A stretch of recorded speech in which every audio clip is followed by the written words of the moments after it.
Buenas noches, buenas tardes, donde quiera que se encuentren.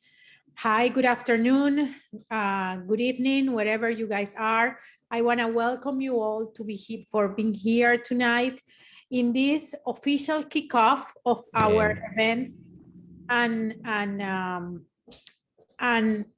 of our events and preparation to be ready toward the midterms elections in November of 2022. Besides that, we are here to start learning and start having some tools and help about how to identify, how to fight, and how to be ready to disregard this information whenever we receive it, and whenever we talk with our family members, with our friends, in our WhatsApp groups, in Facebook, how to identify these videos that we receive that comes from Facebook, from YouTube, these tweets, and how to handle that information and how to talk about and discuss this information with our loved ones, with our friends, and in our communities.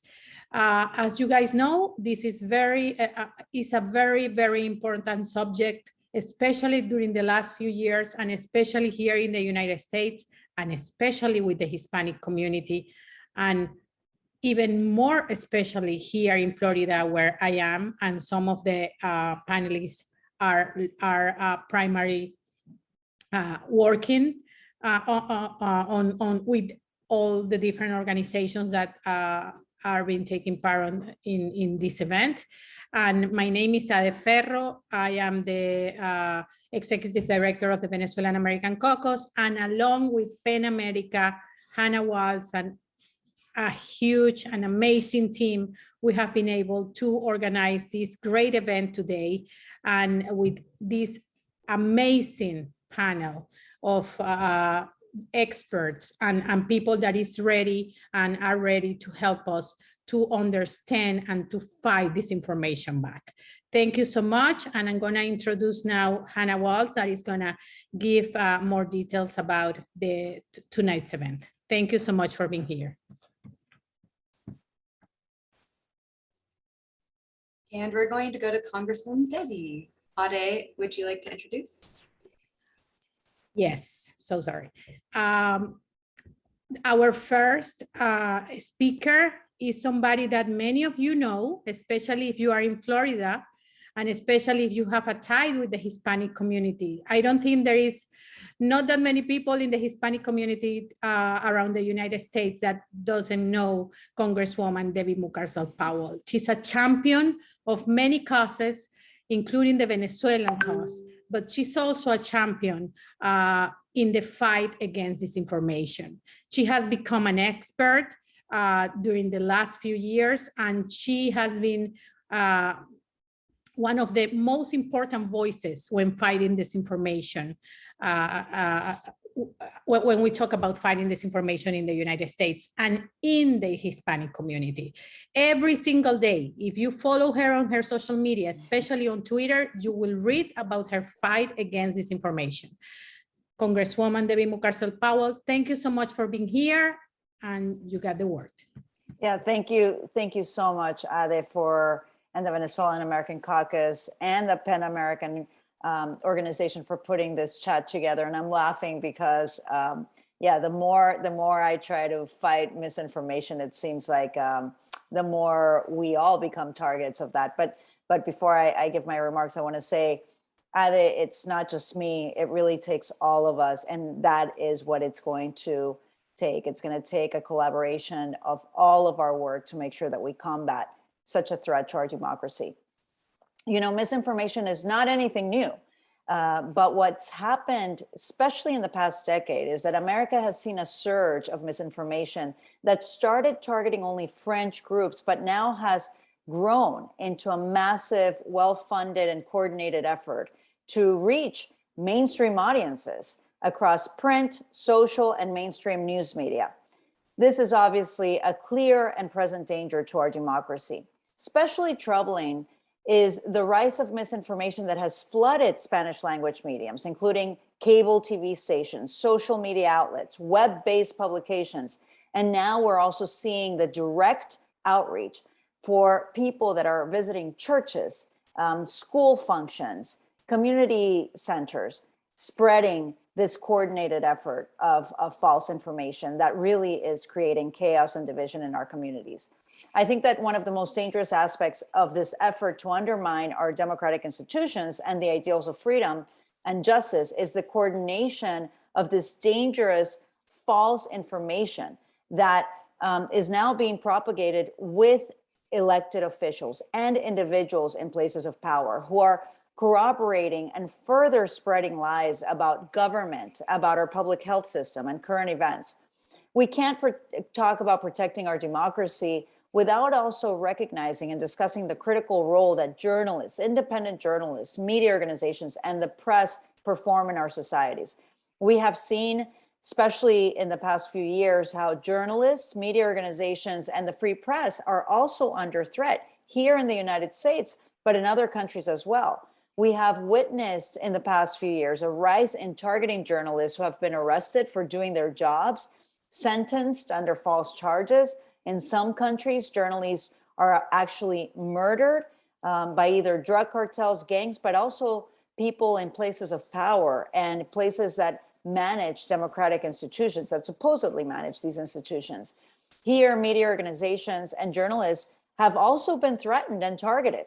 They have also been sued for defamation by those who are seeking to hold on to power or to continue to have a hold on self-enrichment. These are all the traditional threats that we've seen to the free press and the brave journalists that are confronting every single day these fights, because they're shedding the light in the criminality, the impunity, and the indifference that exists in their communities.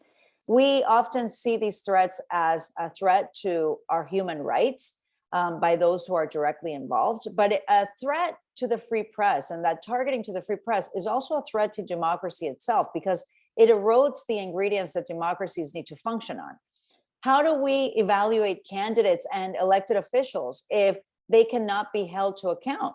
How can we understand the impact that policies have and practices if we have no transparency?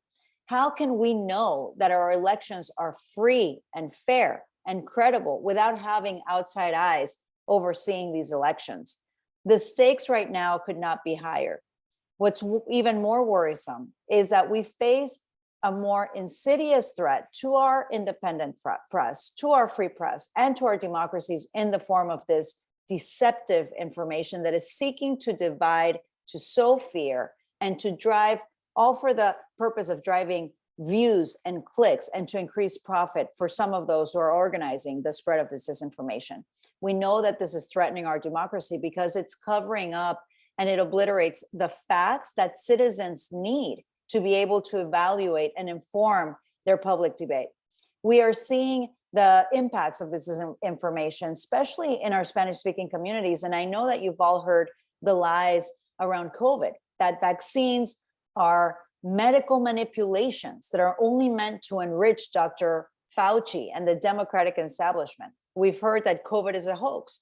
We've heard that masks don't work. I'll give you an example that was really troubling for me. There was a video that's starting spreading in Brazil right as COVID was hitting. And it was a video of a father that was screaming and crying while also mourning the death of his child. The video claimed that the child had just died after receiving the first dose of the COVID vaccine. The father's pain was obviously heartfelt. You can see that that was real. What was not real, however, is that this was a video that had been created a year before COVID hit Brazil, and the child did not die of a COVID vaccine, but actually died from an accident. Now, we know that this disinformation has actually contributed to the low vaccination rates that we see here in the United States and in other countries. It helps explain why we have had such a high rate of death of COVID here, and especially, particularly in our Spanish-speaking communities. We have seen Russian-generated disinformation that is demonizing Ukrainian people and their elected government, Zelensky.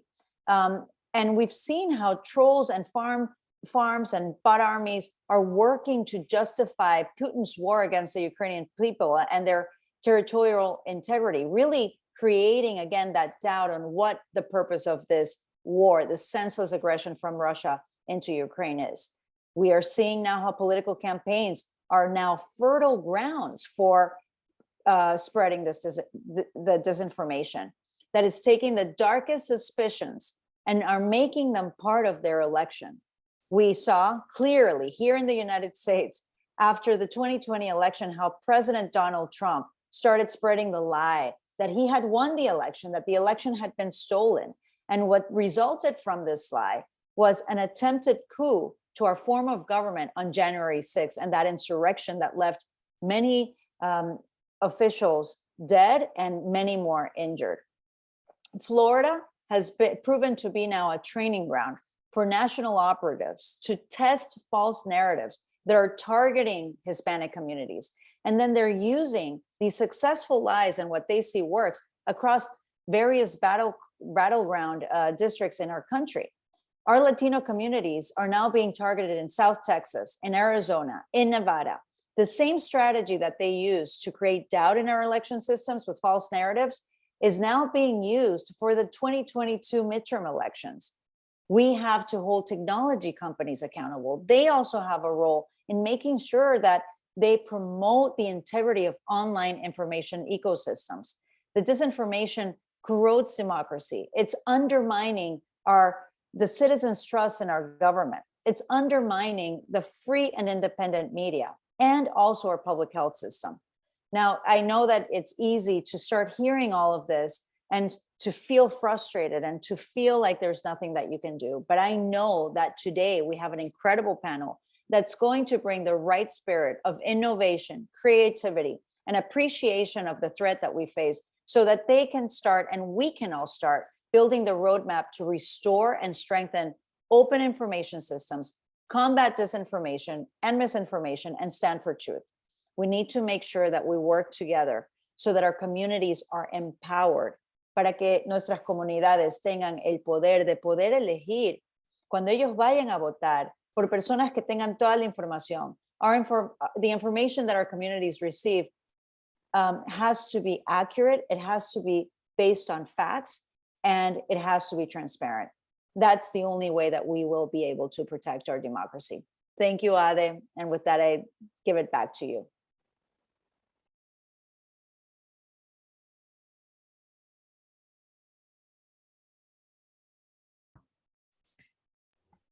Thank you so much, Congresswoman Debbie Mucarsel-Powell. I'm sorry, I had a very strong allergy attack right now. Now we are going to introduce our moderator and part of the Venezuelan American Caucus, part of our leadership, Jose Gamboa. I think Hannah is going to take the word before Jose 1 second. Hi, everyone. Before we launch into our panel discussion, PEN America is actually going to provide a very brief media literacy workshop. And then I will introduce Jose, I promise. Okay, so with me on the screen is my esteemed colleague, Gisela Salam. And before we go into introductions, I just want to say thank you so much, Congresswoman Debbie Mucarsel-Powell, and thank you so much, Ade Ferro, for the introduction and for the partnership. My name is Hannah Waltz, and I am the U.S. Free Expression Programs Coordinator at PEN America, and it is just such an honor to be here with you in community and in partnership with the Venezuelan American Caucus and our wonderful panelists who will come on later. And also hello to everyone tuning in virtually. I will let my colleague Gisela introduce herself briefly. Hi, everyone. Thank you so much for being here. As Hannah said, my name is Gisela Salam, and I am the Program Assistant for Digital Safety and Free Expression at PEN America.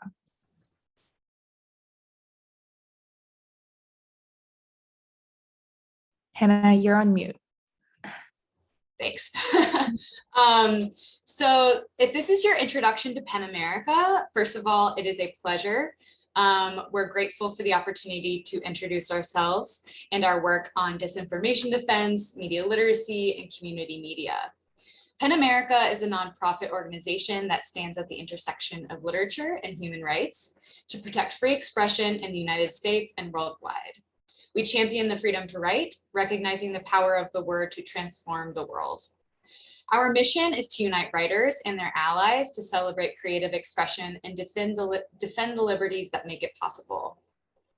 Gisela and I work on the Free Expression Programs team, where we focus on digital safety for journalists and activists, local news advocacy, and disinfo defense, all pillars of protecting our democracy and a free press.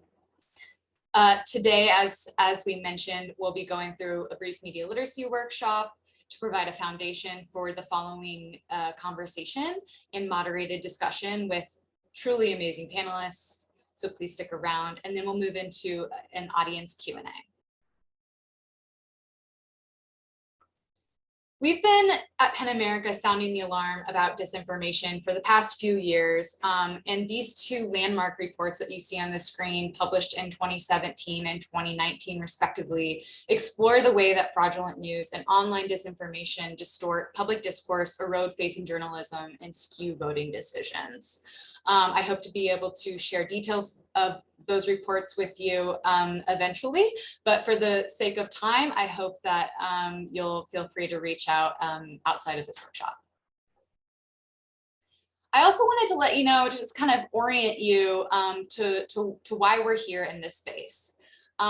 Since 2020, we've taken a very community-centric approach to stemming this spread of disinformation through media literacy workshops, panels with local journalists, and public discussions about election disinformation, false information about COVID-19, and more, with an acute focus on working with and for communities of color and other marginalized groups who are targets of disinformation. Together, we know that we can fight the disenfranchising, health-threatening, and polarizing, and otherwise harmful effects of disinfo via a multidisciplinary and culturally attuned approach. So that means meeting with people where they're at and collaborating with community leaders, such as tonight, and training them to spread the word in their communities. It also means paying very close attention to where disinformation pools or is targeted, like in highly contested congressional districts in Texas, Florida, and Arizona, for example, linking the goal of disinformation to discourage civic engagement and seed doubt with target audiences. And I'll hand it over to Gisela to start us off with some grounding definitions. Thank you, Hannah. We'd like to start off with definitions because we believe that in order to effectively communicate with each other and our communities, we need to align on language and the same definitions of what we're speaking about. Although the word disinformation has become quite a buzzword these days, it's important to understand its specificity and distinction from misinformation. These words and definitions are trying to cover a spectrum and a lot of phenomena and activities that are happening today. In my opinion, and some other experts in the field, they kind of fall short of everything that we're struggling with and encompassing, but it's what we have for now.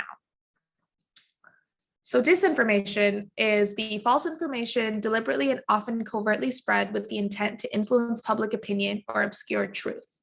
While misinformation is incorrect or misleading information not spread deliberately or intended to influence opinion. The key difference between these two is the intent. And though it may be difficult to prove intent, sometimes if we take a microscopic look at specific examples of false information, we can uncover nefarious motives like discouraging people from voting a certain way or altogether, inciting confusion and distrust, etc. In short, disinformation is a campaign created on purpose to spread a certain agenda, whereas misinformation could start off by someone unknowingly or unintentionally spreading misleading information that they never knew was misleading. But misinformation can always be used by bad actors who know that it's fake to start a disinformation campaign. So how does this cycle start or begin? Now that we're grounded in the definitions, let's take a look at how misinformation can be weaponized as disinformation. Here's an example of how misinformation can move online in a kind of life cycle. Basically, the content is created either with intention to harm or sway public opinion, or an error, which is misinformation, what I had previously explained. Often, widespread disinformation is given a huge boost in engagement when a public figure or influencer shares it online, or people leverage, say, a social media algorithm to spread the information even faster. And this life cycle doesn't help with the fact that misinformation in Spanish is flagged far less often than English misinformation. After the 2020 presidential election, for example, research from online advocacy group Avaz found that Facebook failed to flag 70% of Spanish language misinformation.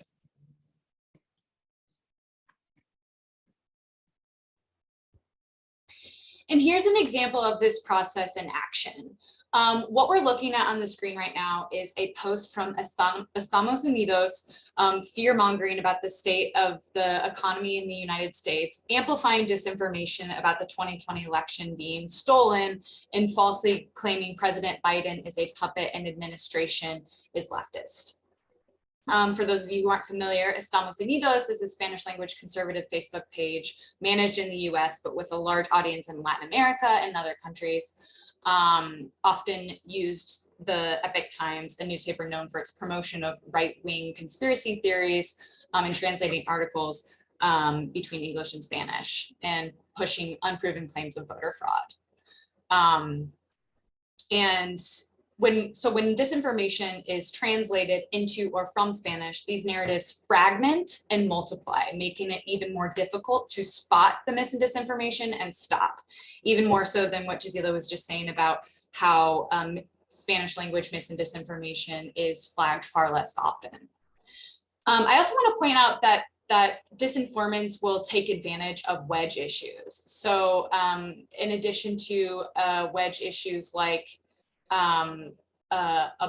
abortion and politics. Actually, Gisela, can you click a couple more times? I think some more steps will show up. Sorry, I forgot that that worked that way. These false claim, other wedge issues that you may see examples of include false claims about the Uvalde shooter being trans or undocumented, and other anti-feminist messaging around abortion. These are just other examples. And so now that we know how disinformation travels and hacks internet engagement online, we're going to talk a little bit about how disinformation hacks our brains and how it works, what it is about how we're wired that makes sense, that makes these strategies so successful.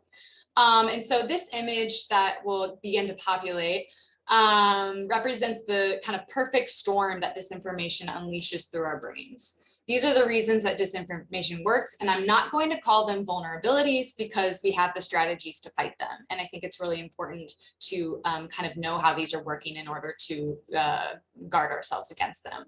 So very quickly,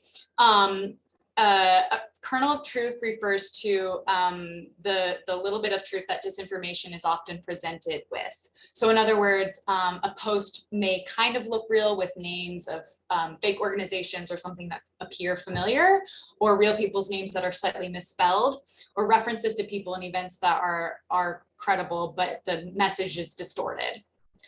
And then the illusory truth effect, it refers to the theory that the more we encounter something, the more we believe it. So repetition creates this gut feeling that that thing that we're thinking or that we're seeing multiple times is true, even if it's not. We see it so much that it looks like the truth, but it's an illusion. And then, of course, emotions. We know that disinformation often uses signals of urgency, like exclamation points and all caps, that manipulate our emotions and trigger extremes like fear and anger that can cloud our judgment. And then confirmation bias is a really important one. This refers to our very human tendency to seek out sources of information which support our own beliefs. This isn't inherently wrong, but it can cause us to, be somewhat susceptible to believing something. We see this very often in the polarization of our news sources and who we naturally turn to. And then dual process theory is very technical, but it's this idea that we have two ways of thinking. One is this automatic way of thinking that requires very little effort. And then system 2 would be an analytical process that requires more effort. So generally speaking, we're going to be more comfortable with system 1 when we think we can get away with it. So think of like scrolling through your phone and just kind of like very easily digesting things. And in the psychological component here, I also want to mention that trusted messengers are uniquely positioned to pre-bunk misinformation before it spreads. So this means kind of getting out ahead of it. So if you are a community leader calling in today or listening, and you're in a position to use this proactive strategy to get out ahead of that possible misleading narratives, say around elections, seize the opportunity. But also do be careful to not accidentally highlight that misinformation before it has the chance to spread, and therefore spreading it more. And all of this, to kind of contextualize this again, is to, all of this is part of this domino effect that erodes our trust. The proliferation of mis and disinformation really jeopardizes opportunities for civil dialogue and civic engagement. Therefore, the absence of those opportunities leaves room for intolerance and misinformed opinions. And we know that disinformants leverage that and seek to deepen existing divisions and distrust, and, for example, make it harder to vote, among other forms of civic engagement, in order to preserve those inequities that we know disproportionately affect communities of color, LGBTQ+ communities, people with disabilities, and others. It just perpetuates that inequity, and that's kind of the point. So we're going to look at some solutions now. Back to you, Gisela. Thanks, Hannah. So let's talk about how we can work towards mitigating this. Oh, I don't know. Okay. There we go. It's important to think about this in terms of empowerment, and these are strategies that we hope you can use within your communities. And looking at you as well as trusted messengers who are community leaders, fact checkers, journalists, and activists that can be pivotal stopgaps for mis and disinformation. And what we mean by stopgaps is literally being able to, I sometimes picture a stop sign and just thinking to reroute, traffic and misinformation and route in the accurate information. Like many polarizing topics, it can be difficult to approach conversations about what constitutes false information and what doesn't, especially when two parties don't share the same understanding of facts. But leaning into these exchanges is crucial to countering the divisive effects of misinformation. And here are some helpful tips that we've outlined to guide your efforts. The first is before engaging with someone you believe has shared mis or disinformation, verify that the information is indeed in question, is indeed false or deliberately misleading. Before you attempt to correct someone who has shared what you believe to be mis or disinformation, you should try to fact check the story yourselves. One of the ways that you can do it is by considering the source of the story. This is called lateral reading as well, in a way which is running your claim through Google or another search engine alongside the terms true, false, or hoax. And depending on those search results, you would be able to discern what other people are saying about this piece of information. You could also check out the About Us page on unfamiliar sites that you've never seen before to see what kind of information they produce or if it's a reliable source or not. One tip I would have is to make sure to practice click restraint. Don't just automatically click the first search result when you are laterally searching, because often misinformation gets repeated in the Google search results. Pause and consider which source seems most reliable, maybe one that seems more familiar to you, one that is a trusted source because you know it produces better information or more accurate information. Preparing thoughtful responses to some of the most frequent misinformation narratives around whatever topic you're discussing can be a helpful step to take in advance.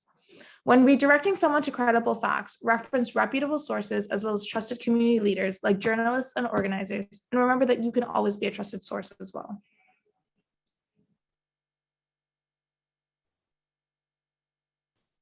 And then the second one is always to consider others' perspectives and possible factors for affecting their beliefs. So all of the things that we just reviewed and that kind of psychological perfect storm is a really good thing to consider when you're speaking with somebody. So if you message someone about their social media post that contains false information or approach someone in person, it may be really hard, but please take care to use a supportive and positive tone. Otherwise, you're going to risk alienating that person or making them feel less receptive to the information you're trying to share. And if you're engaging through social media, consider reaching out through a private message rather than publicly correcting, which can sometimes be perceived as shaming and might also just further amplify the disinformation. So be considerate in that sense. However you engage, just make sure to do so with empathy.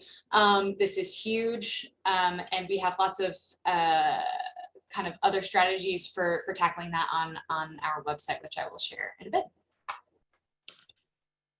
And sometimes the conversation may not go well. Your friend, family, or community member might get defensive when you meet with them with your fact check, and the exchange may no longer be constructive, even if it started off out in a place that was like that.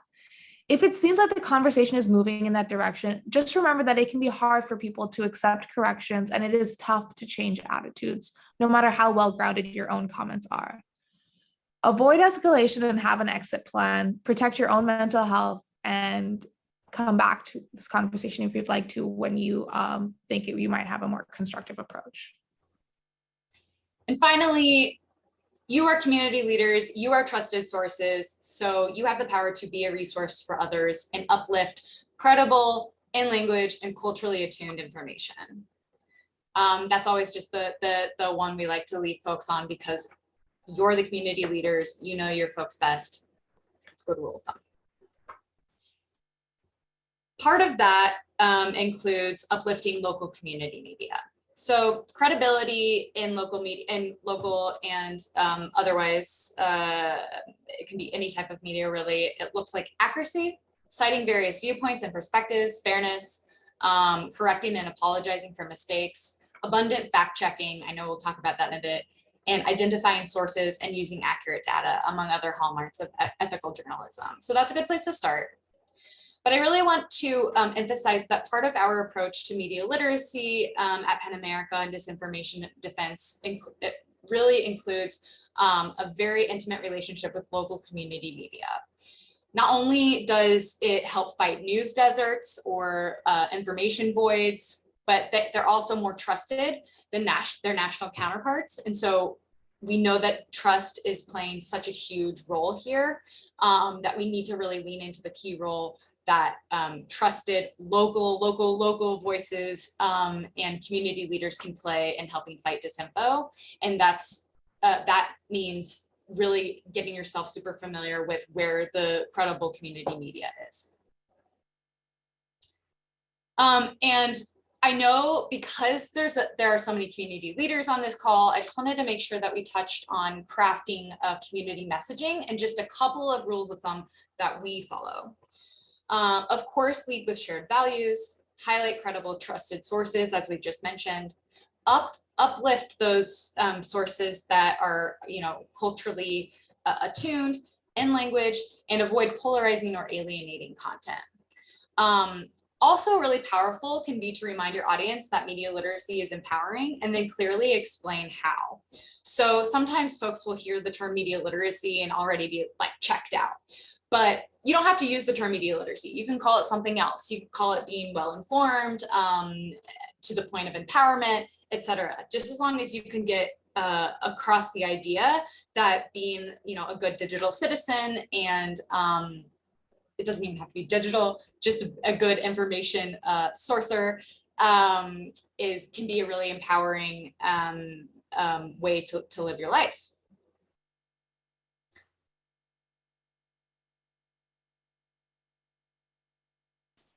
And okay, so next we're going to go through our media literacy toolkit and a couple of specific steps, and then we're going to hear from our panelists. So just really briefly, our first step is always to take control of your digital experience. This means taking a scan of where and how you're getting your information. Digital users should begin to recognize and kind of train your emotional responses to develop that vital skepticism that you need to orient yourself. And it also means taking initiative to curating your own social media feeds and sources of news that you consume. This is another thing that you can encourage folks in your community to do. Just having a good reminder. You don't have to be too, preachy about it. It's just a good thing just a good reminder. And then second, question your reactions. So disinformation outlets, as we know from our perfect storm of how disinformation hacks our brains, they thrive on engagements, so likes and shares. So if something's really making you feel a certain type of way, super fearful or super mad, it's often good to question what you're seeing and before taking the bait. This is also a good time to remember the powerful effects of confirmation bias. And then Jazila, I believe, is going to take the next couple. Yes. And then our third step is to distinguish between news and opinion. A big component of this is being able to parse through various types of content and having the skills to evaluate different types of media, which really means understanding how the news gets made and having a relationship with the news you consume. Sometimes this is easily spottable. Some media outlets will have opinion put at the headline, while others might have it at the bottom or with the byline of the author, and it could be hard to tell whether or not this is a piece of hard news or an opinion piece. The second step, the fourth step actually, is to check the source. There are countless examples of bad actors creating fake news articles that sound real. Check to see if the source of a story is credible before passing it along to others. One way to do this again is to click the About Us page on unfamiliar sites. Investigate the website, its mission, its contact info to see the type of people who are running it and whether or not they're producing other reliable news. Another way is to check the author of the site. What other stories has that author played? Are they a notable person on social media in terms of like the kind of stories that they're reporting on social media as well? You could do a little background check that way.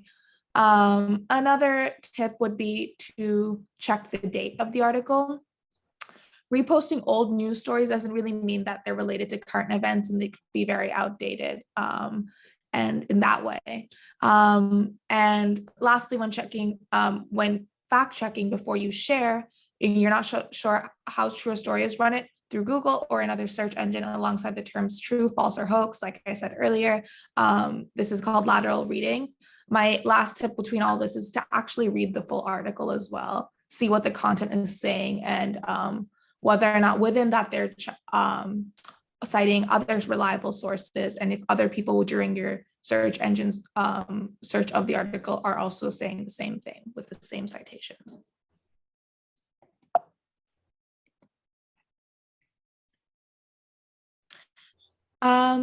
And then another way of verifying news coverage in searches is to do a reverse image search if it's a picture that's being spread on your WhatsApp, or the image is kind of the biggest piece of evidence within the story that is purporting a certain agenda.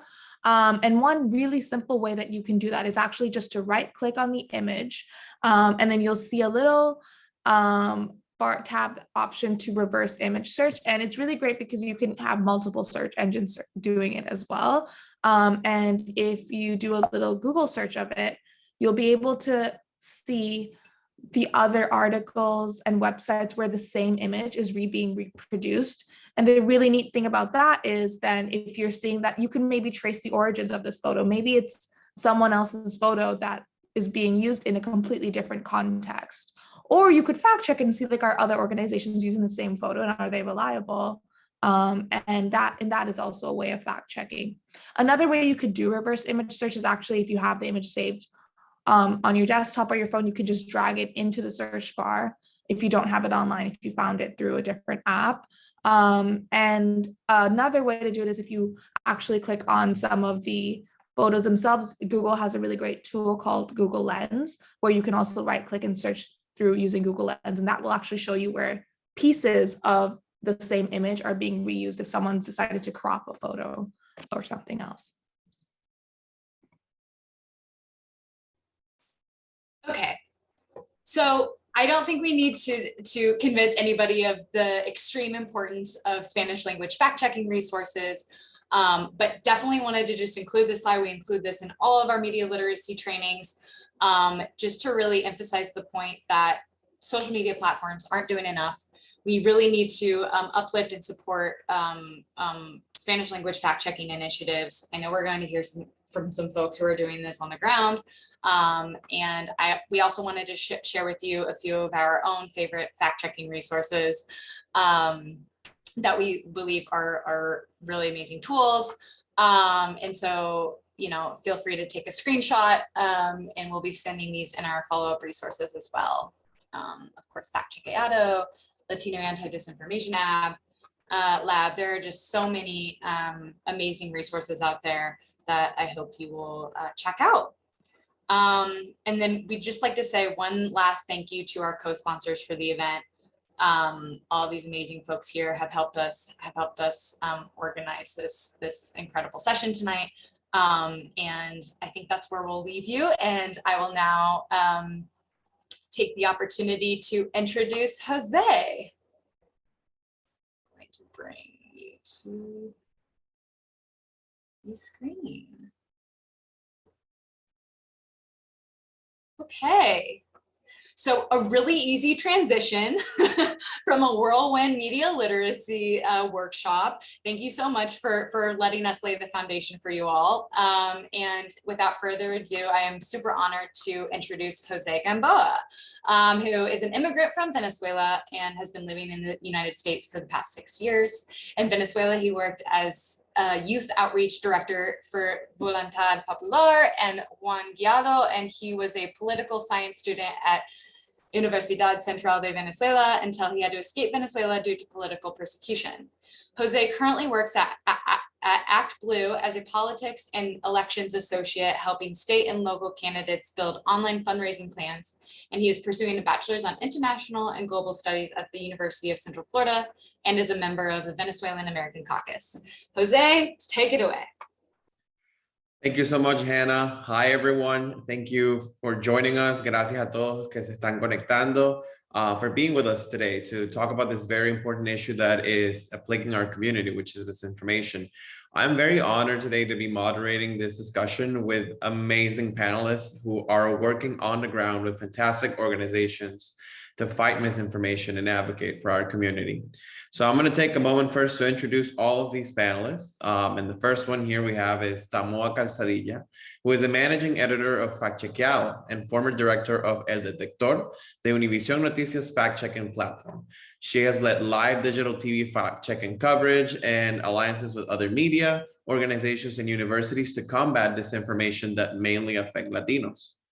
We also have Lebrón, who is the research manager for the Latino Anti-Disinformation Lab, a joint project between Voto Latino and Media Matters for America.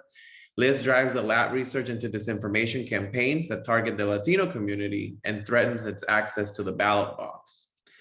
We also have Mentel, who is the president of Global Americans. He writes and speaks extensively about US-Latin America relations and hemispheric affairs, and plays a leading role in developing Global Americans' agenda, programs, publications, and events, and frequently briefs congressional staff and other international observers about US policy toward the region. He's also held multiple positions in the US Senate. Lastly, but surely not least, we have Andrea Cristina Mercado, who is the executive director of Florida Rising and leads scaled civic engagement programs and strategic campaigns that center Black and Brown communities. Florida Rising is the result of the merger of New Florida Majority and Organized Florida. Under her leadership, New Florida Majority has already registered over 150,000 Floridians to vote. So now that we know our very distinguished panel here, I'd like to ask a question for that. Feel free to take whoever would like to go first. But basically, we have two main elements that really caught the attention of the world to the crisis of misinformation, and it was the pandemic and the 2020 election. So how do you believe that the landscape of misinformation has shifted in your communities since 2020? And again, feel free to step off the mic or turn on the mic and deliver the answer.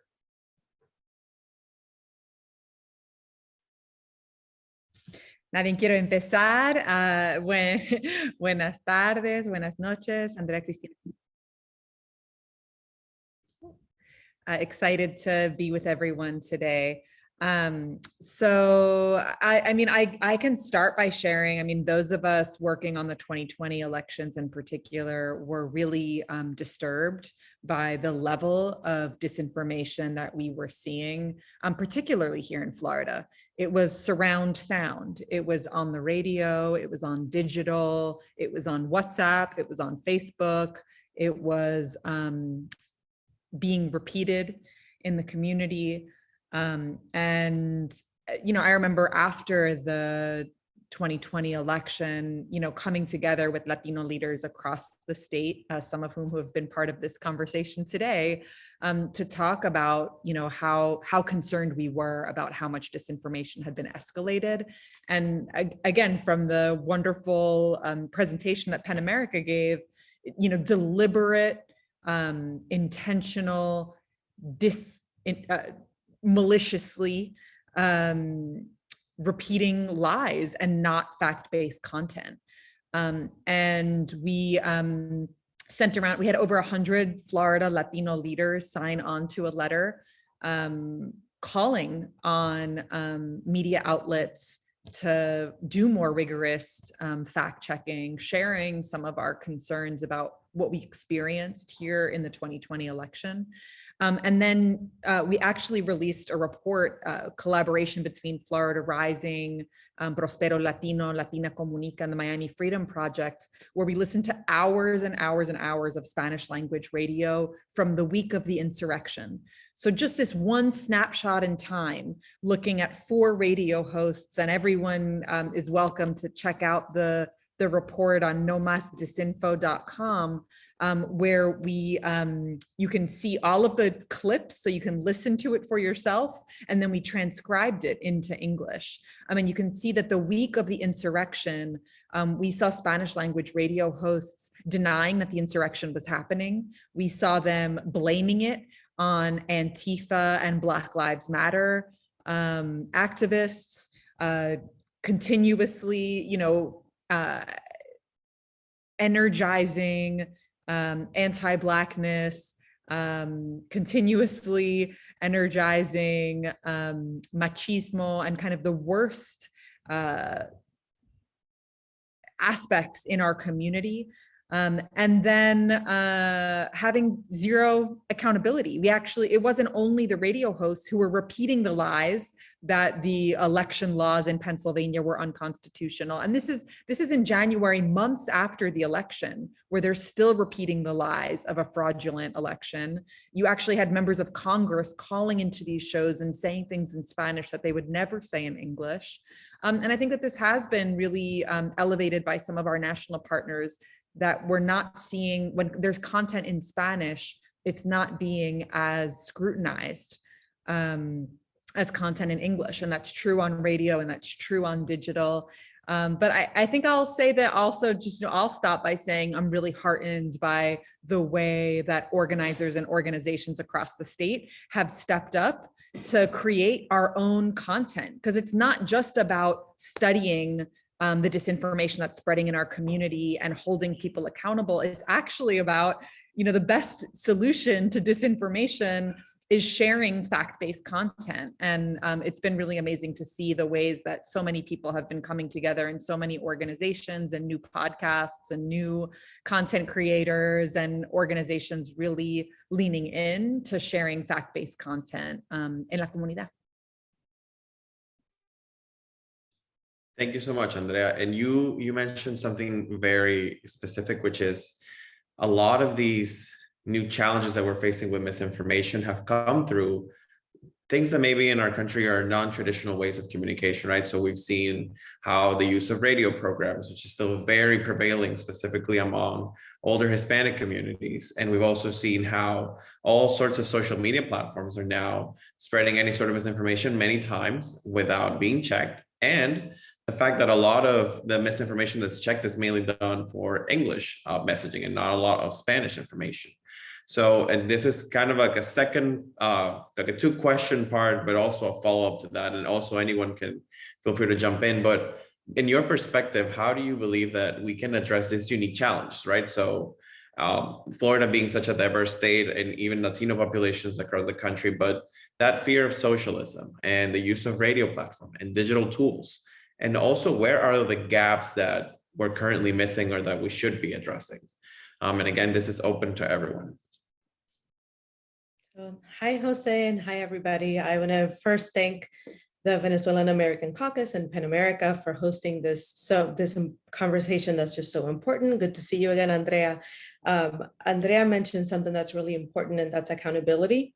I think after the 2020 election, when a lot of these bad actors saw the lack of accountability, frankly, they became emboldened. I think that you have seen them be better at what they do. They're better at targeting folks and using those micro narratives that they know work. So you brought up South Florida and socialism. You know, that's something that maybe doesn't resonate with Latino communities in other places, but we all know, you know, a lot of Venezuelan, Cuban, Colombian, you know, and other folks in South Florida, that's a really strong narrative. So these folks are, you know, they've gotten more sophisticated, they've gotten bolder.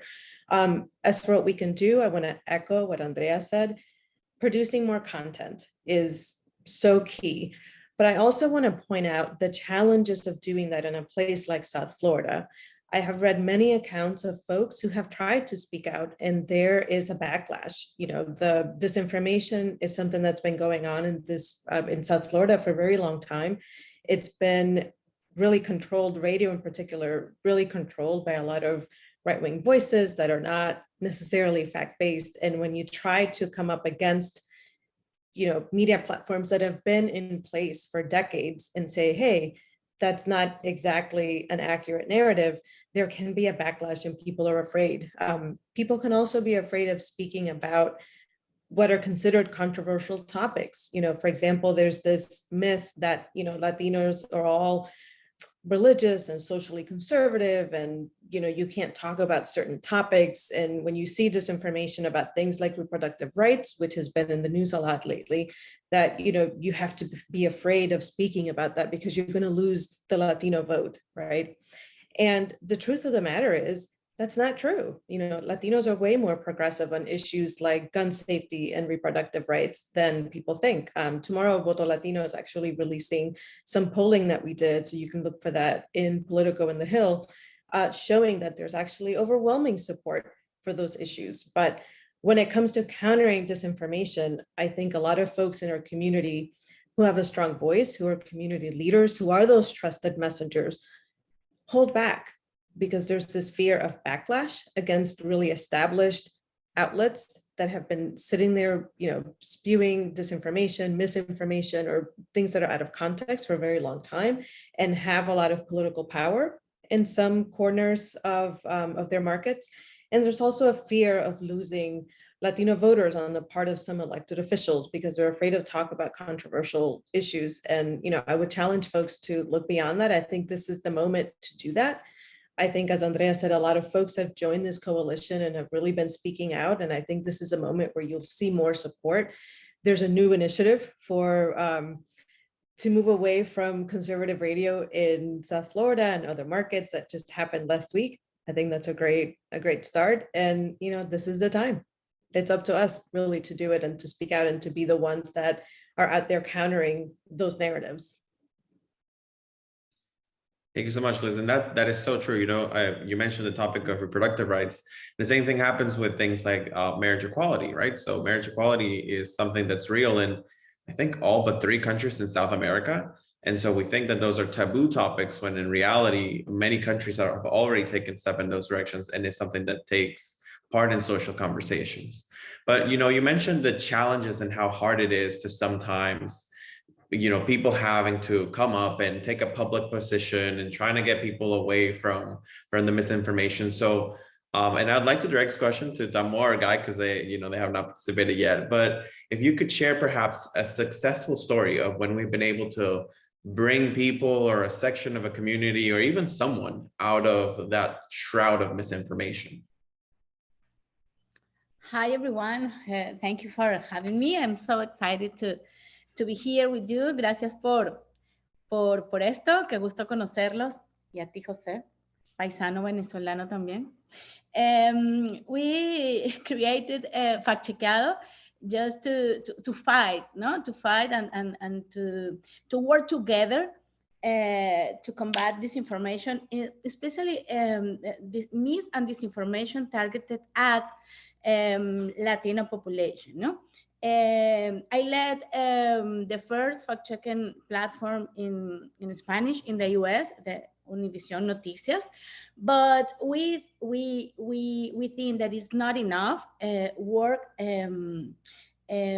Each one with their audience. We have to work together, and we created this platform with components in social media, but the main goal is find allies like you and other people interested in this, because it's not enough. It's not enough. The people that is spreading that is spreading this information in social media, in TV shows, has the power to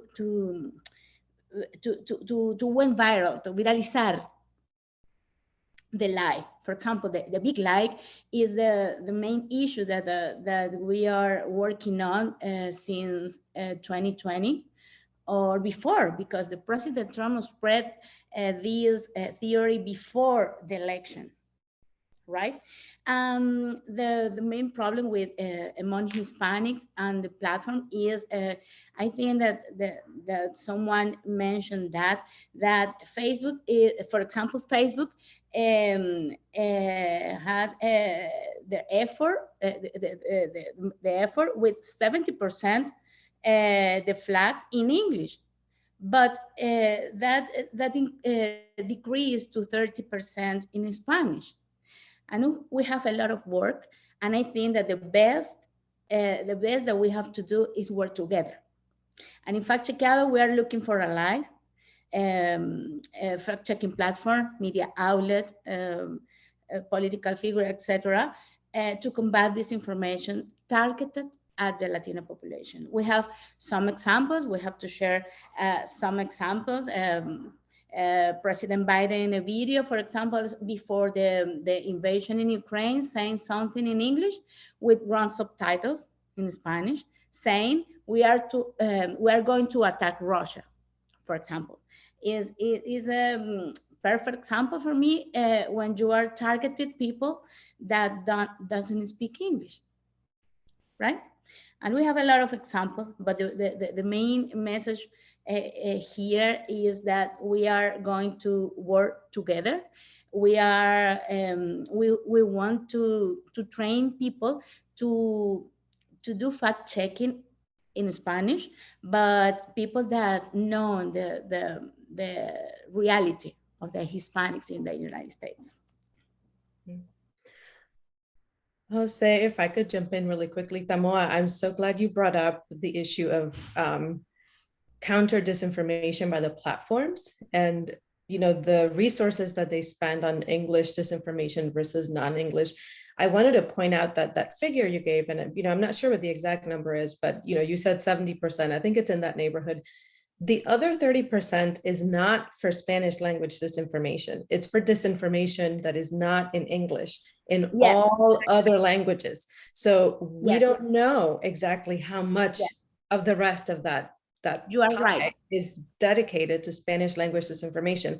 And that's a problem, because there's, disinformation in other languages can also be shared to Spanish language media outlets. It can be shared to closed chat groups in Spanish. I've seen videos in other languages about vaccine safety disinformation videos, similar to what you described at the top, that were being shared in Spanish language outlets. Not a Spanish language video, but still this content that was left up that was still harmful to our community. So that 30% is really for all non-English disinfo. That is a huge problem. Yeah, thank you, Liz. You are right. Thank you for fact checking me.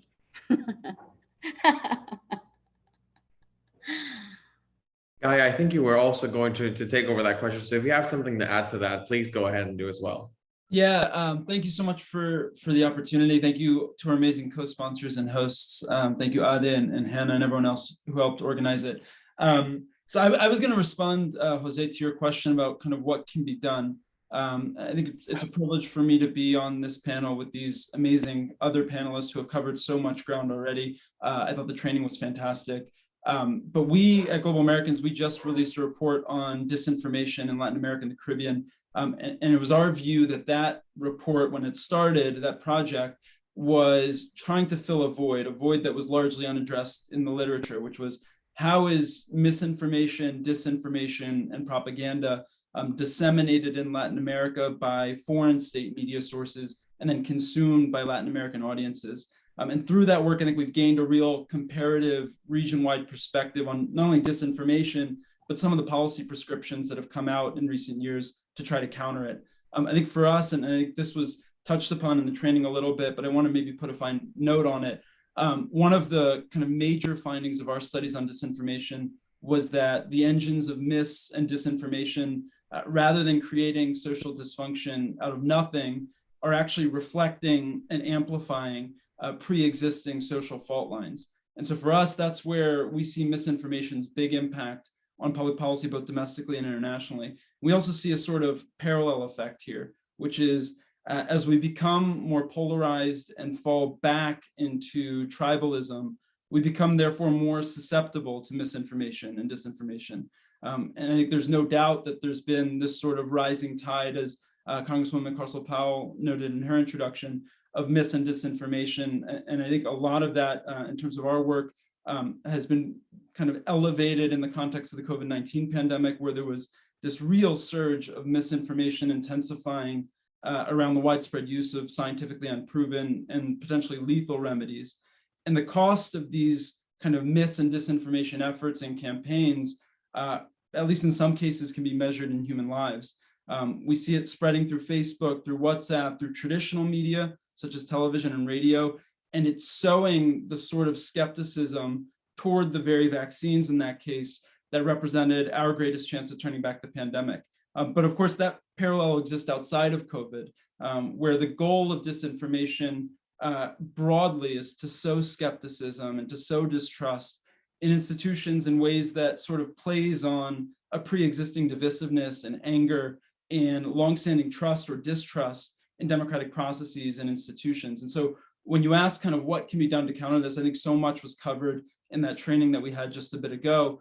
From our studies, what we've seen in Latin America, for instance, is the proliferation of bills and legislations that are designed to try to curb mis and disinformation. In Brazil, for instance, we saw the Internet Freedom, Responsibility, and Transparency Bill, which was kind of known as the fake news bill, that was designed to kind of combat the spread of false information by making social media platforms responsible for pushing back on it and countering it. And it also created a sort of Internet Transparency Council.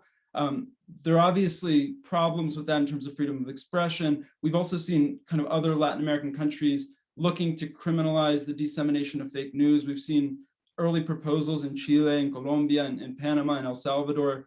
I think at present, something like 17 nations globally have passed some sort of regulation to target disinformation during the pandemic specifically. But in terms of kind of what we can do, when Global Americans speaks to journalists and advocacy groups and activists these days, I think one of the answers that we always highlight is name and shame. And when we say name and shame, we mean not just pointing to misinformation as it exists, but also to the public figures who are benefiting from it and who are doing nothing and thereby condoning it. I think we need to increase the cost of that sort of inaction. And I think it will take a whole of civil society effort from think tanks like mine, but also from partnerships like these, from academics to grassroots efforts. And I think the goal of misinformation campaigns is not necessarily to push a specific narrative, though it often is. Another goal is to kind of flood the system with so much information that you don't know what or who to trust. And that in turn requires responsible leaders. The training mentioned responsible community leaders, which is another point that we've highlighted, to point to truth and to facts and to elevate those truth and those facts. And I think we should be investing in that sort of effort and civil society actors who are doing the same. And the last thing I'll note is when we engage with policymakers in the United States, one of the things that we talk about often is the creation of disinformation chairs at educational institutions. This idea that kind of we need to invest in the next generation of communicators, academics, activists, these people who can in real time push back on mis and disinformation efforts. And I think, again, that requires a joining of efforts, a joining of resources among all of the amazing actors that we have on this panel. So I think this is a really important first step, but I want to note that it is a first step, hopefully, to many more. Thank you so much, guys. Those are all excellent points. I do want to take a moment to make a reminder for everyone in our audience that you can use the Q&A option in the Zoom chat to post your own questions. And if we have time, of course, we'll get to that section towards the end of the panel. I also want to recognize, of course, you already heard from them, but two amazing people that are here, Adelys Ferro, who represents the Venezuelan American Caucus, and of course, our very own Congresswoman, Mucarsel-Powell, who has been an ally to us, I'd like to say, all the people of the Americas that make live here in the United States of America. So if you don't mind, I'm just going to bring you into our beloved panel here with just very small questions about maybe your perspectives or your experiences, right? And I'd like to start with, of course, Congresswoman, you during your time in office, what was your perception of how the misinformation situation was maybe presenting itself in the halls of Congress or with your own constituents? Did you start to see maybe weirder questions or fake things that were coming up on your inbox, your voicemail, everyone that was trying to contact your office?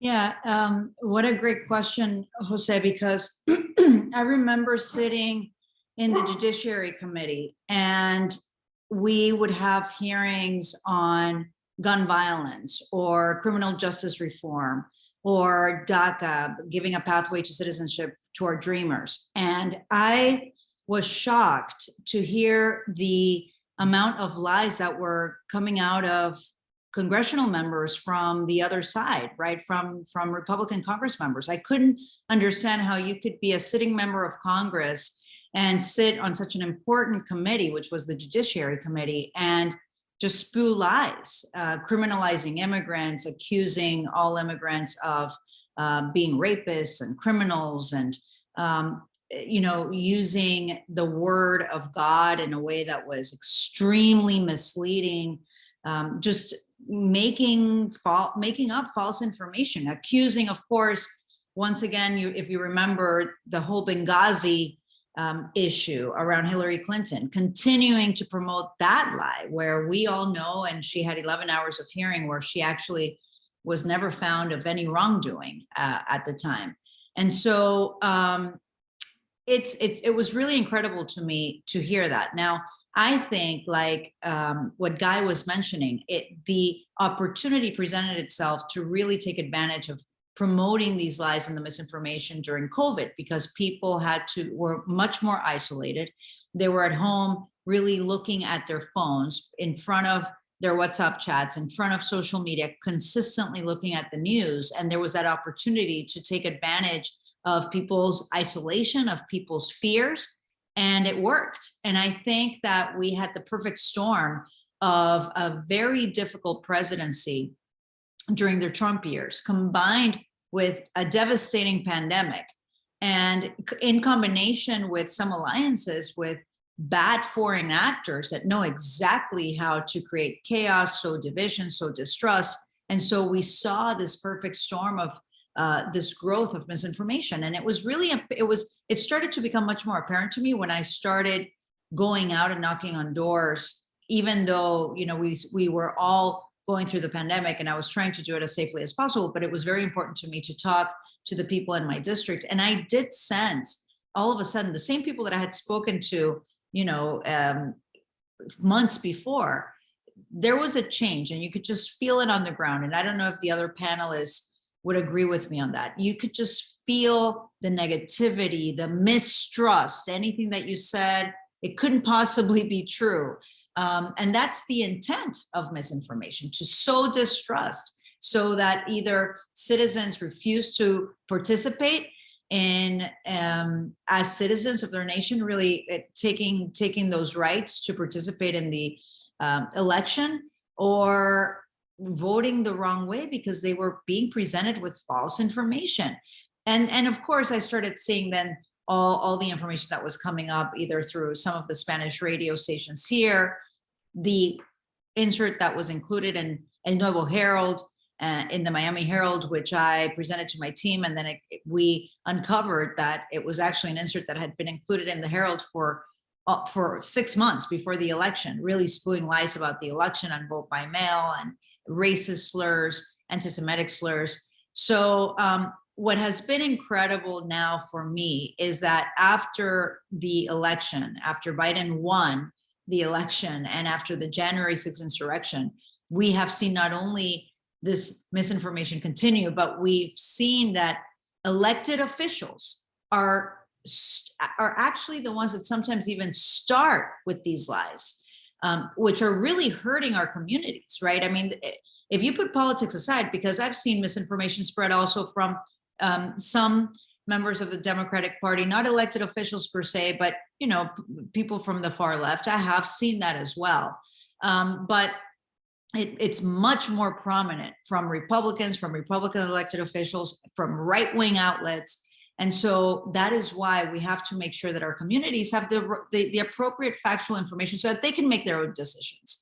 And when presented with the facts, they almost certainly always side with the one party that is fighting to protect democracy and the one party that is fighting to protect the rights of the people, and that's the Democratic Party. Thank you so much, Congresswoman. Those are fantastic points as well. And you make a very important point, which is it has become politically profitable to spread misinformation and to make up all these big lies that now are affecting the way that people vote. And I think, Ale, we worked at the Venezuelan American Caucus, and we've also did Venezuelan con Biden, and we saw a lot of how misinformation was being very targeted to communities like ours. But we still decided to, take a step and see how can we get trusted voices to get the message out there. So I would like you, if you can take some time to tell us about a little bit of, how did that organizing work came about? How did we find the right messengers that could help us fight that misinformation in our community? Thank you so much, Jose. Actually, I think what the key factor was looking for the facts and the right outlets at the beginning, because at that point we were in the midst of the craziness. It was like a storm, if I remember correctly, and it was really crazy. At one point, we even personally, I have death threats, couple of them, but that's actually something that is in the past. I know many of you guys that are watching this and are going to watch this in the future know about the specific examples that you would like to know how to handle it. And I know there is one that is very recent, very painful.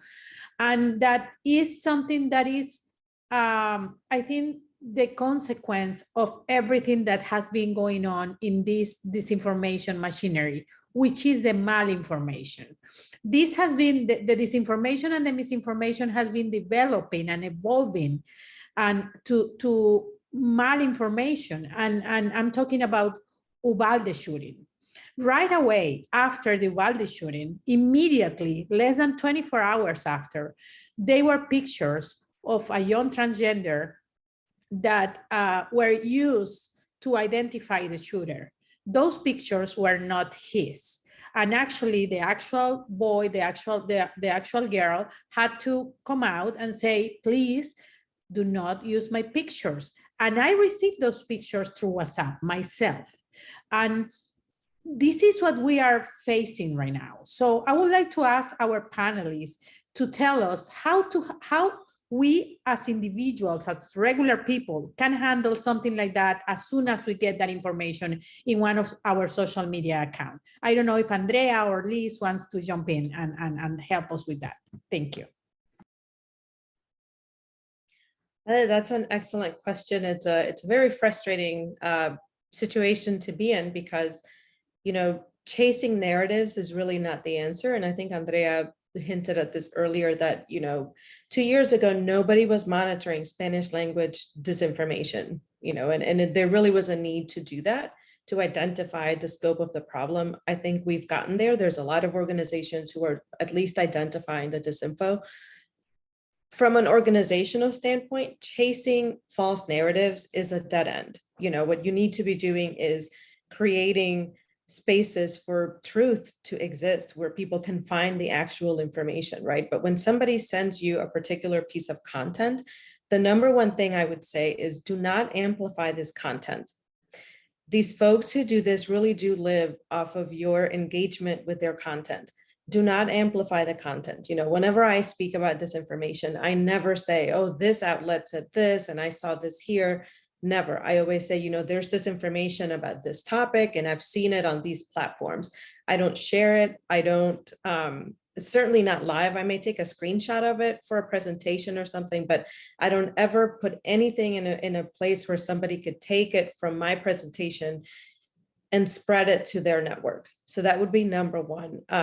Number two, I would say be a credible source. Remember that you and your story have power, right? So you're from the Venezuelan American Caucus, right? There's a lot of folks who follow your organization who are from Venezuela, who have direct experience with leftist governments that are authoritarian, that have done a lot of damage to your country, a lot of damage to the people there, to your families.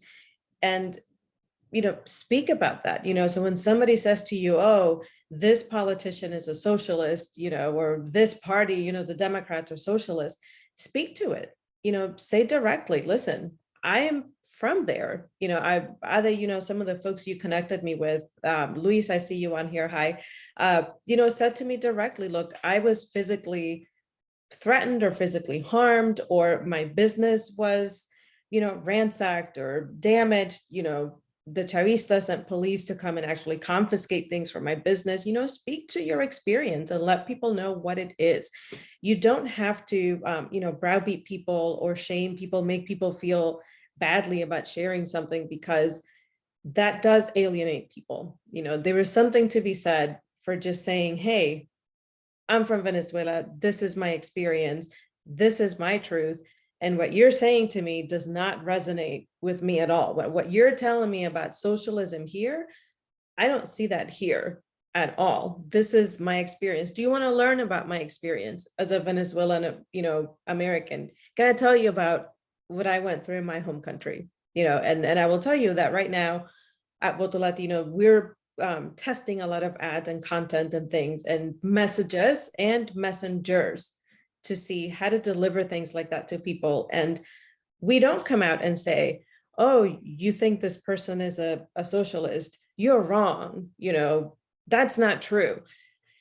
That doesn't make people come around to what you're trying to say. You know, we show them folks from places like Venezuela or Cuba or other countries and say, hey, this was their experience, and that doesn't connect at all with what you're saying. So those are two things. Andrea, I don't want to take up all the time. I'm sure you have a million things you can add. Yes, no, thank you so much, Liz. I so agree with the power of your story, and how do we create our own content that resonates with us and our experiences.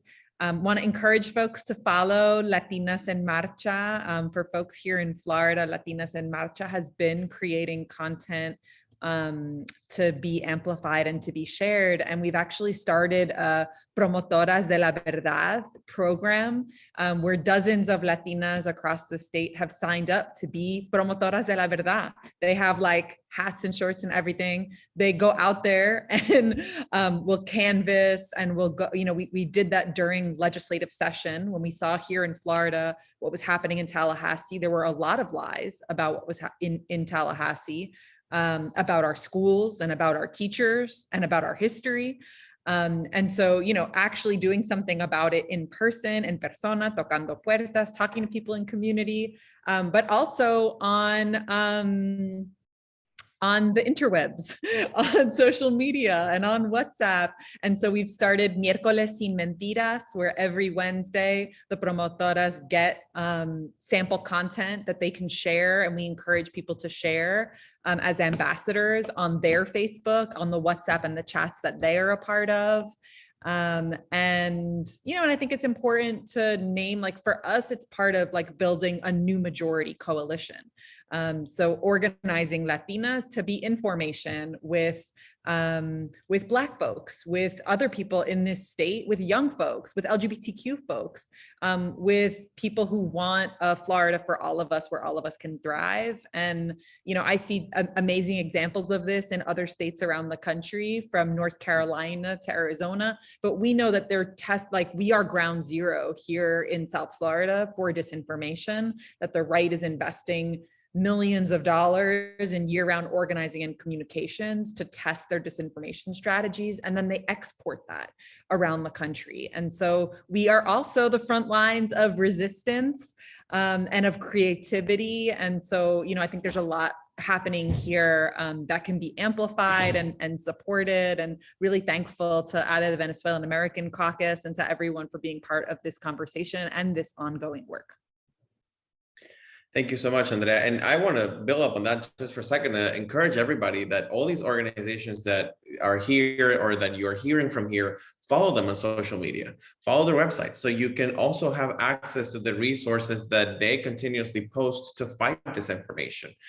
So if all of our panelists, of course, please use the chat, or if Hannah can help us by putting the name of the organizations in the chat for everybody to follow.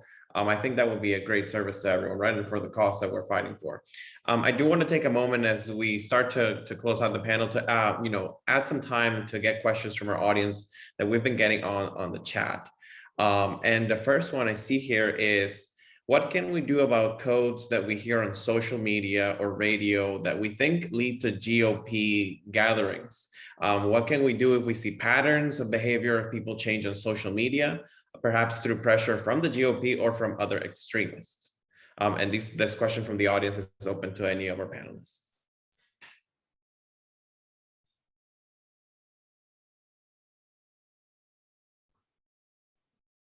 I can jump in. I don't know if it's directly on point, but I want to echo what Liz and Andrea said, that I think we are the best and most authoritative messengers of our stories. And so I think in terms of responding to any bit of mis and disinformation, regardless of how extreme, kind of pushing back by telling your narrative, telling your story is essential. And I mean, we've seen the staying power of certain themes and certain ideas over the course of the past couple of years, right? Mis and disinformation is not new, but I think it is picking up in frequency and intensity and in scope. But I mean, we know more or less what the recurring themes are, right? It's this idea that Nicolas Maduro's Socialist Party in Venezuela is in cahoots with insert candidate of your choice to bring socialism to your country, or it's kind of racial or religiously oriented about political revolutions led by racial or religious minorities, or it's just the run-of-the-mill conspiracy theories like about George Soros controlling elections, or a slew of voter fraud messaging designed to fuel voter suppression, and a lot of framing, frankly, of leftists as anarchists and revolutionaries. And so knowing that those are the narratives of choice, I think allows anybody who wants to push back on this disinformation messaging to start crafting a narrative of their own, incorporating their life history and their life story into that messaging as to why they think the way they do, why they are voting the way they are voting.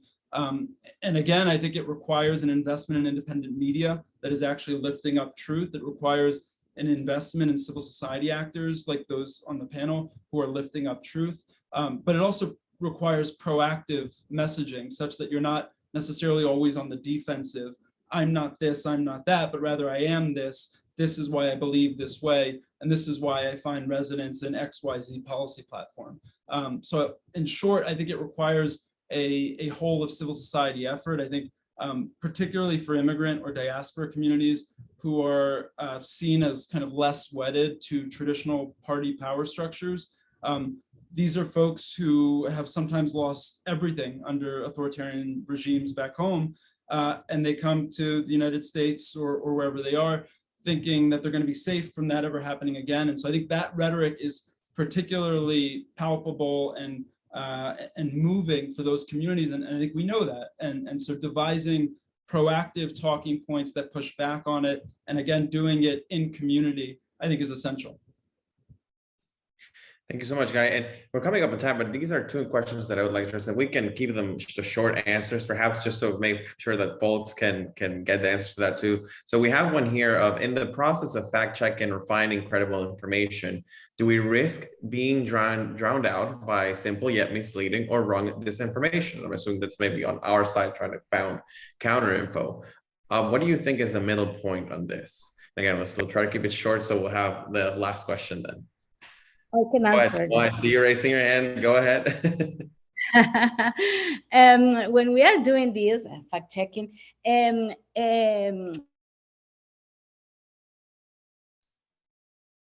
Tamoa, your video and audio just went out. Oh, Lost you. Yeah, I think we lost Tamoa. For one There's- second. Oh no, she's back. Okay. can you see me? I'm sorry. yes, we can see you. I was saying that in the process of the fact checking, you have to be aware that it's not all about the true or false, right? We have to use gray zones. We have to use labels like no evidence, is out of context. You need more information on something like this, because not just is about false or true. Sometimes we receive content that is misleading, or that image is authentic, but is about other time or country, other war, right? And it's like we are doing fact checking right now. Thank you so much, Tamoa. And the last question, and I think Liz and Andrea, you both touched on this. Please feel free to also be part of the answer. But someone asked, how can we help people who are intimidated by local harassment or borderline harassment trying to combat misinformation?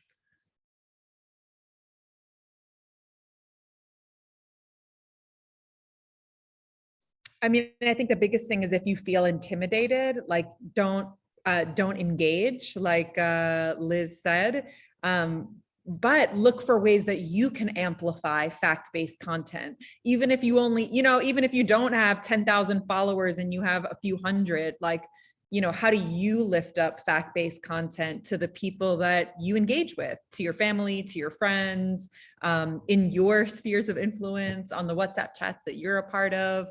How do you help point people? And or like, it's like, I come out of grassroots immigrant rights movement organizing. It's like, cada quien pone su granito de arena. We all put our grain of sand. So it's like, get in where you fit in. And like, maybe it's not on social media at all. Maybe you actually want to volunteer with an organization, and maybe you want to help, or donate to an organization that you believe in seeing great work. Like it really is going to take all of us. But, I believe that if each of us chip in and give our talent and our time and whatever we have to bring, our experience and our stories, that all of that can really add up, and that together we can move mountains. I would echo that as well. Don't ever put yourself in a situation where you feel that you're in danger. Jose, you brought up earlier that folks on this call can follow the organizations we represent. So I'm with Voto Latino. All of the organizations here have toolkits and different things that you can use to help you share, different types of content, or help you engage in many different ways in the countering of disinformation. So there is something out there that you can do that is not putting you out on the line. You talked about how do you counter disinfo without being drowned out by these simple messages. And I was thinking, you have to meet people where they are and, kind of talk to them there. You have to be wherever you are too, and if you feel that you're in a place where you are in danger, definitely don't engage, but please follow all of our organizations. We have lots and lots of ways for you to connect with this type of work. Thank you both for those final thoughts. And yes, echo to that. Hannah has been dropping the usernames and as well as some good resources on the chat. So I just want to encourage everyone as we close out to stay engaged, to follow these organizations, and like you said, to poner nuestro granito de arena, so we can go ahead and make our society better and protect our democracy. I want to thank all of our panelists for taking the time to join us today and for answering the questions.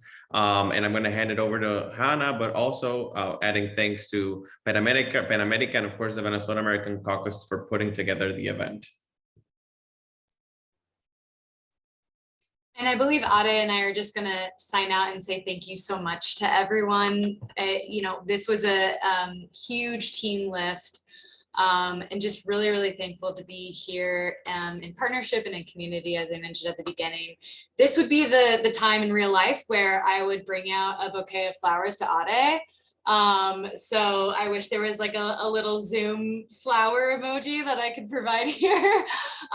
But just been such an amazing partner. But I also, of course, want to thank Andrea, Jose, thank you so much for coming in last minute. You're such a champion. Liz, Guy, Tamoa, and definitely a huge thank you to our interpreters, Ernest and Yvette. We appreciate you. And yes, hi Yvette. And of course the Congresswoman. We'll be sending up follow-up resources for those of you who registered. I guess you would only be here if you registered, but thank you so much.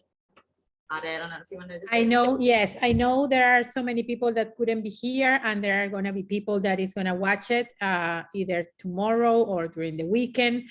And this is just the beginning. As Hannah just told you, we're going to send you the resources from this event, and we are here to help you. And I think it is, if I can take one message from our amazing panel tonight, is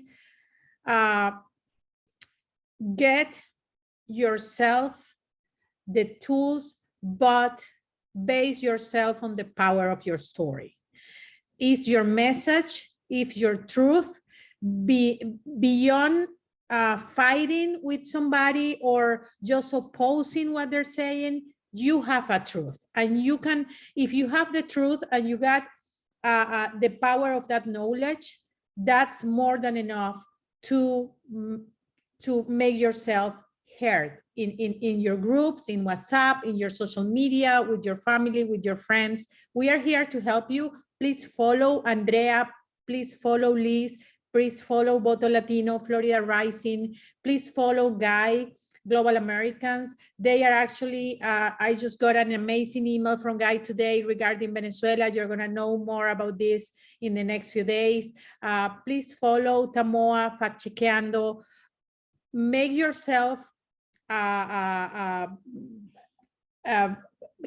the resources that we need in order to fight and defeat misinformation. Thank you so much for being here. Obviously, follow the Venezuelan American Caucus, not only for these efforts fighting misinformation and disinformation in our communities, but because we are also working with the immigrant communities, fighting for immigration reform, fighting for TPS, fighting for the redesignation of Venezuela for TPS. There are so many things going on right now with our communities, and we have to work all of them together. So thank you, Hannah.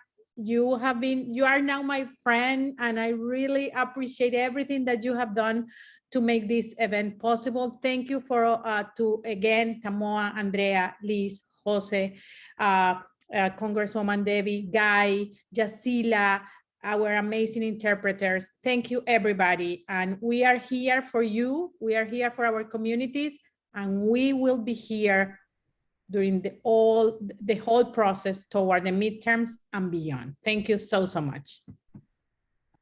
Thank you. Thank you, everyone. Gracias.